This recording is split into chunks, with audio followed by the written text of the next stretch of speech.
বিয়ের পরও সবসময় বাবার থেকে টাকা চান সঙ্গী। অনেকেই বিয়ের পরও বাবা মায়ের থেকে টাকা চান, যার ফলে অন্যদিকে থাকা ব্যক্তির সমস্যা হয়। তিনি এই বিষয়টাকে ঠিক মেনে নিতে চান না, যার ফলে সমস্যা বাড়ে। তাই চেষ্টা করুন যেভাবেই হোক এই সমস্যা কাটিয়ে ওঠার। আর সেই কাজে সাফল্য পেতে চাইলে মেনে চলুন এই টিপস। বেশিরভাগ মানুষের সঙ্গীর কোনো আচরণ খারাপ লাগলে মুখ ফুটে তা বলেন না, যার ফলে সমস্যা বাড়তে থাকে।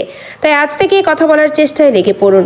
আপনার খারাপ লাগার জায়গাগুলি তাকে বুঝিয়ে বলতে হবে, আর শুধু বলে দিলেই হবে না, নিজের মতামতের সপক্ষে দিতে হবে যুক্তি। এমনকি এই বিষয়ে তার কোনো বক্তব্য থাকলে তাও শুনতে হবে।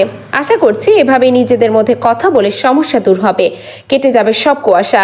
সঙ্গে কেন নিজের বাবার থেকে টাকা নিচ্ছেন এই বিষয়টা বুঝতে হবে। তারপর তার সেই চাহিদা পূরণ করার দায়িত্ব আপনি কাঁধে তুলে নিন। তিনি বলার আগেই তার কাছে হাজির করে দিন পছন্দের জিনিস।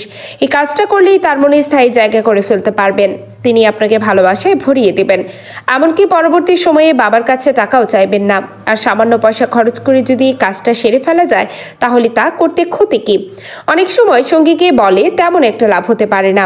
এমন পরিস্থিতিতে চেষ্টা করুন তার বাবার সঙ্গে বিষয়টি নিয়ে কথা বলার। তাকে বুঝিয়ে বলতে হবে যে তিনি এভাবে টাকা দিলে আপনার মানসিক সমস্যা হচ্ছে। আপনি নিজেকে পিছিয়ে পড়া একজন মানুষ হিসেবে দেখছেন। আশা করছি আপনার কথা শোনার পর তিনি নিশ্চয়ই নিজের ছেলে বা মেয়েকে গোটা বিষয়টি বুঝিয়ে বলবেন। আর এটাই যে আপনার জয় বন্ধু। অনেকেই এই বিষয় নিয়ে ঝামেলা করেন। এই ভুলটা করেন বলেই বিপদ বাড়ে। সংসারে জন্ম নেয় নতুন অশান্তি। তাই ভুলেও এই বিষয়টা নিয়ে ঝামেলা করবেন না। সব থেকে বেশি হলে তার সঙ্গে কিছুদিনের জন্য কথা বন্ধ করে দিতে পারেন। তাতে সঙ্গীর সঙ্গে একটা বার্তাও পৌঁছাবে। এমনকি তিনি আপনার উপর অহেতুক রাগ দেখানোর ছুতোও পাবেন না। জীবনের গতি প্রকৃতিকে নিয়ন্ত্রণ করার চেষ্টা করলে অনেক সময় ভীষণ দুঃখ পেতে হয়। তাই হাজার চেষ্টার পর যদি প্রেমিকা তার বাবার কাছ থেকে টাকা নেন, তাহলে এই বিষয়টা নিয়ে বেশি ভেবে লাভ নেই। বরং যেমনটা চলছে তেমনটা চলতে দিন। আপনি সেই দিকে আর তাকাবেন না। তাহলেই দেখবেন মন ঠান্ডা থাকবে, শান্তিতে করতে পারবেন সংসার।